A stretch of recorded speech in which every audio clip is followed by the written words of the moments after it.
Okay. Okay, so surfing for beginners can be tough if you don't have that upper body strength. So I see it commonly, mainly more in girls than boys, but basically if you can't push your own body weight up, you're really going to struggle to perform a pop-up or just perform it efficiently. So if you're using all your energy to at least perform this push, this pop-up, the initial phase of the pop-up, then it's very hard to concentrate on the balance you need at the same time, as well as what's going on with your body and the environment around you.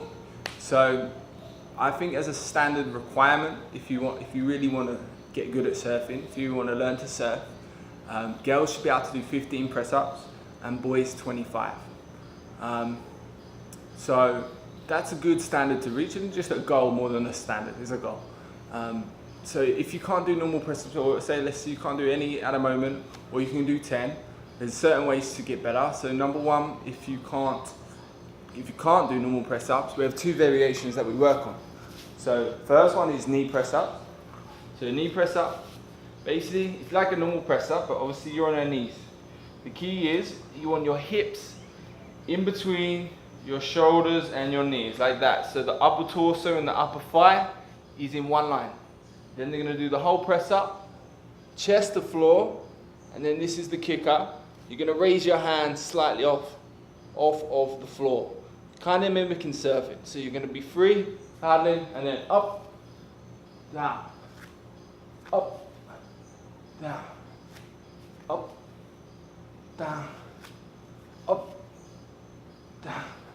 Okay, so obviously there's a range of reps you can do. Would aim for 20 to get that endurance there, and then with that increase in endurance, you can start to move on to real press ups, maybe 1 or 2 reps, and then increase. What I would do is couple that with the other variation, the other regression of a normal press up, which is eccentric or deceleration only press up. So what happens is you start in a normal position like this, and then you're going to go 5 seconds to the floor. So 1, 2, 3, 4, 5. Back up on your knees, and then start again. 1, 2, 3, 4, 5. Now the key to this one, and the key to any technical press up, is your thighs and your chest hit the floor at the same time. And watch again. 1, 2, 3, 4, 5. Chest and thighs hit the floor at the same time.